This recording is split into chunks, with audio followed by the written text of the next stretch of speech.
Aku punya banyak. Berdoa. Oke, berdoa teh ngapain? Kita ngobrol sama Tuhan. Nah, boleh ambil kan. Pokoknya berani jawab langsung ya. Ini berdua kita buka. Kenapa boleh lagi? Kira-kira apa lagi sih yang membuat hati Tuhan tuh bisa melekat sama kita? Kita melekat sama Tuhan. Baca firman Tuhan. Boleh ambil. Masukin ya semua ya. Ya. Hah? Memuji Tuhan. Memuji udah. Baca firman Tuhan berarti udah. Yang lain bersyukur. Nah, that's good. Mana angkat tangan? Sini siapa namanya? Siapa namanya?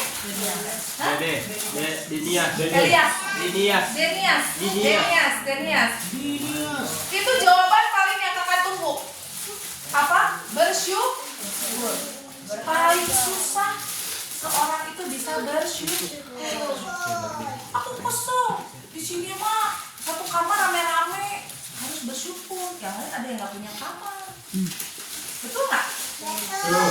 Oh, aku mau di sini misalnya ya, aku mau perginya harus jalan kaki banyak. Bersyukur masih dikasih kesehatan. Yang lain nggak bisa jalan. Iya kan? Jadi harus bersyukur. Bilang kiri kanannya bersyukur.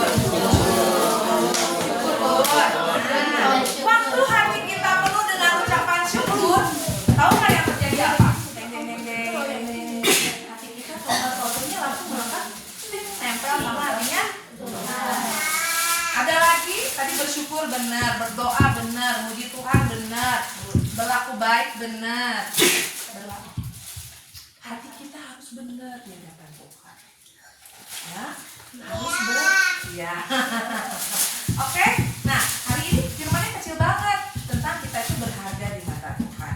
Ya, kadang-kadang kita berpikir gini, aduh kak, saya mah nggak akan pernah mungkin jadi orang yang hebat. Kalau hati kami melekat sama Tuhan, masa depan yang indah tadi Tuhan sudah sedia. Ya, ada salah satu teman kakak dulu, dia nggak kurang beruntung ya dalam hidup. Apa namanya pergi, dia harus bantuin keluarganya, dia harus cari uang segala macem gitu ya. Kakak lihat itu storynya luar biasa. Apa yang terjadi, dia tidak pernah menyerah. Jadi hidupnya tidak pernah menyerah, pantang menyerah gitu ya. Selalu semangat, selalu bersyukur. Dia bilang gini, ayo dikerjain ini, apapun dia kerjakan. Terus kalau kakak minta tolong dong bikinin bubur, dia mau bikinin bubur. Minta tolong dong, aku mau ada acara nih. Dia setia melakukan apapun. Apa yang terjadi? Tuhan kirimkan banyak banget orang datang sama dia. Padahal waktu dia ngomong, dia capek nggak? Capek. Dia berat nggak? Berat. Dia melakukan yang berat. Sampai saya bilang, loh kok kamu nggak ada? Maksudnya nggak dapet apa-apa sih, mau sih ngerjainnya? Nggak apa-apa. Nanti Tuhan kasih aku kok berkat. Dia bilang gitu. Padahal kakak tahu dia susah gitu ya, sepatunya nggak ganti misalnya ya, tasnya nggak pernah ganti, tapi Tuhan lihat hatinya, dia tolong orang lain. Aku bisa apa ya? Dia datang ke rumah kasih, aku bantuin rapihin rumah, dia bantuin apapun. Apa yang terjadi? Belas kasihan Tuhan turun sama kakak, belas kasihan Tuhan turun sama orang-orang di sekitarnya. Dan apa yang terjadi? Dia sekarang jadi terima pesanan kemana-mana, ya, wah dapat. Dan sekarang dia hebat. Yang tadinya rumahnya kecil, kumuh gitu ya, jadi dia bisa beli kasur, dia bisa beli dari apa? Dari tangan dia membantu orang dengan sukarela, dengan sukacita. Walaupun dia harus nganterinnya nggak punya mobil, dia punyanya sepeda, dia pakai sepeda. Jauh-jauh dia bisa mau anterin. Dia luar biasa baiknya. Dan kakak sampai bilang ini, Tuhan tuh, saya sampai bilang ini, Tuhan baik banget ya. Nah, ada kejadian ini, salah satunya adalah anak sekolah minggu kakak, beda lagi ceritanya. Dia pengen banget kuliah. Papanya udah meninggal, mamanya nggak kerja apa-apa, dan mamanya minta dia harus ngasih duit dia setelah lulus sekolah. SMA mau kemana, nggak bisa kerja gitu. Apa yang terjadi? Dia bilang gini sama kakak, aku pengen banget kuliah. Terus kakak bilang, kakak juga nggak punya duit. Saya bilang gitu, minta sama Tuhan. Kakak cuma bilang gitu doang. Ternyata dia sungguh-sungguh minta sama Tuhan. Dari kelas 3 SMA dia sudah berdoa dan dia bilang, Tuhan aku pengen kuliah, tapi nggak, uangnya dari Tuhan semuanya gitu. Satu ketika dia ikutan UMPTN yang dapat sih ujian, dia masuk ujian itu dan dia dapat beasiswa. Jadi full dibayar. Ke sekolahnya gimana Tuhan, dia nggak punya motor, dia minta lagi doa sama Tuhan. Ternyata ada yang kasih motor. Kebetulan kah itu?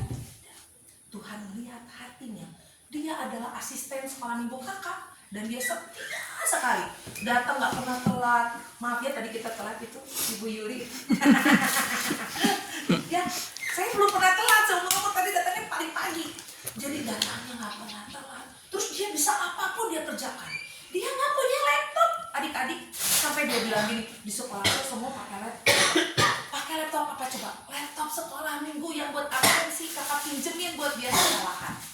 Apa yang terjadi? Ternyata dia lulus. Setelah lulus, karena dia ngambil beasiswa nggak boleh telat ya, nggak boleh apa namanya, nggak bisa naik ke atas, nggak punya uang, dia ngikutin semuanya. Apa yang terjadi? Dia lulus dan sekarang dia jadi IT di Bank BCA.